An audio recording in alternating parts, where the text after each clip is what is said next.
Middle ఈస్ట్లో యుద్ధ మేఘాలు కమ్ముకున్నాయి. ఇజ్రాయెల్ అమెరికా దాడులకు ప్రతిగా ఇరాన్ క్షిపణితో విరుచుపడుతోంది. ఈ రణరంగం మధ్య తెలంగాణ వ్యవసాయ శాఖ మంత్రి తుమ్మల నాగేశ్వరరావు దుబాయ్లో చిక్కుపోయారు. తన కుటుంబ సభ్యుడి వైద్య చికిత్స కోసం వెళ్లిన మంత్రి అక్కడ యుద్ధం తీవ్రరూపం దాల్చడంతో స్వదేశానికి తిరిగి రాలేకపోతున్నారు. గత 5 రోజుల క్రితం తుమ్మల నాగేశ్వరరావు తన కుటుంబ సభ్యుల్లో ఒకరికి అకస్మాత్తుగా అనారోగ్యం కలగడంతో మెరుగైన చికిత్స కోసం దుబాయ్ వెళ్లారు. చికిత్స పూర్తయ్యాక తిరిగి రావాలని ప్లాన్ చేసుకున్న తరుణంలో ఇరాన్ ఇజ్రాయెల్ యుద్ధం ముదిరింది. అరబ్ దేశాలు తమ గగనతనాలను మూసివేయడంతో పాటు విమాన సర్వీసులను రద్దు చేశాయి. దీంతో మంత్రి ప్రయాణానికి బ్రేక్ పడింది. మంత్రి తుమ్మల నాగేశ్వరరావు దుబాయ్లో చిక్కున్న విషయంపై ప్రభుత్వం నిశ్చితంగా గమనిస్తోంది. విదేశీ వ్యవహారాల శాఖతో సంప్రదింపులు జరిపి ఆయన్ను క్షేమంగా తీసుకొచ్చేందుకు ప్రయత్నాలు జరుగుతున్నాయి. యుద్ధ తీవ్రత తగ్గగానే ఆయన తిరిగి వచ్చే అవకాశం ఉంది. యుద్ధం ఎప్పుడు శాంతిస్తుందో, విమాన సర్వీసులు ఎప్పుడు పునరుద్ధరించబడతాయో తెలియని పరిస్థితి నెలకొంది.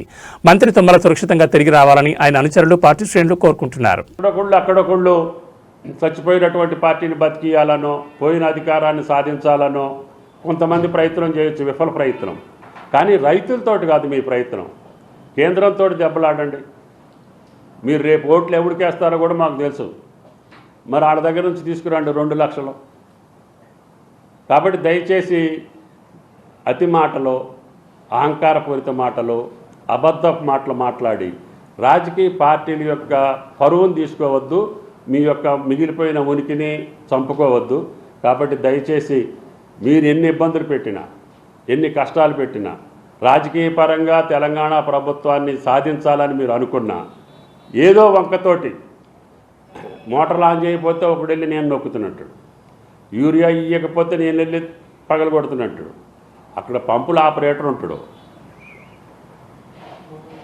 ఆడు ఆన్ చేస్తాడు, దానికి మాన్యువల్ ఉంటుంది, దాని ప్రకారంగా వాళ్ళు ఆపరేట్ చేస్తారు. గేట్లు ఎత్తేది ఆ ప్రాజెక్ట్కి ఏ లెవెల్ వస్తే గేట్లు ఎత్తాలో అక్కడ ప్రాజెక్ట్ అధికారులు ఉంటారు, వాళ్ళు ఎత్తుతారు.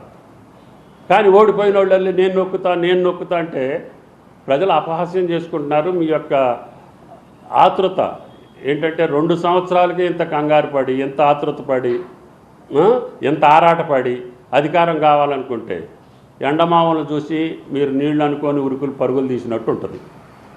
కాబట్టి ఆ 2 పార్టీలకు విజ్ఞప్తి చేస్తున్నా, ఆరాట పడితే అధికారం రాదు, లేకపోతే అబద్ధాలు ఆడితే అధికారం రాదు, లేకపోతే అనుకోని పనులు నేనే చేస్తానంటే నీకు అసలు హక్కే లేదు. మిమ్మల్ని కాదనే మీ నొక్కుడు చూసే, మీ తోపుడు చూసే, మీ పంపకం చూసే మిమ్మల్ని ఎక్కడ కూర్చోబెట్టాలో అక్కడ కూర్చోబెట్టారు కదా. ఓపిక ఉండాలి. ఆ పాత్ర ఎట్లా నిర్వహించాలో అట్లా నిర్వహించండి. అధికార పార్టీ, అధికారంలోకి వచ్చిన పార్టీకి మేమేం చేయాలో మాకు ఒక మాన్యువల్ ఉంటుంది, మాకు ఒక పద్ధతి ఉంటుంది. మేము ఏ రకంగా ఒత్తిడి చేయాలా, ఏ రకంగా సాధించుకోవాలా, అధికార పార్టీ ప్రభుత్వం యొక్క లక్ష్యం మేము నెరవేర్స్తాం. కానీ ప్రతిపక్ష పార్టీలో ఉండి మేము అధికారం మాత్రమే చలాయిస్తామంటే నిన్నెవడు చలాయిస్తాడు? ప్రజలు ఏమైనా పిచ్చోళ్ళ? వాళ్ళకి తెలివి కల్లోళ్ళు కాబట్టి నిన్ను ఎక్కడ పెట్టాలో అక్కడ పెడితే, నేను గేట్లు ఎత్తుతా, నేను మీటర్లు నొక్కుతా, నువ్వు యూరియా అమ్మకపోతుల్లోనే అబద్ధాలు చెప్పి, అసత్యాలు చెప్పి ఆ పార్టీని బాగు చేయాలనుకుంటే నీ తరం కాదు, నీ వల్ల కాదు.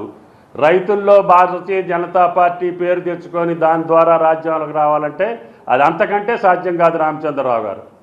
కాబట్టి దయచేసి వాస్తవాన్ని ఒప్పుకో. పిచ్చి పిచ్చి మాటలో, లేకపోతే తెలియని మాటలు, రైతాంగాన్ని అయోమయం చేసే మాటలు, నువ్వేదో ఇచ్చినట్టు మేమేదో దాచుకున్నట్టు.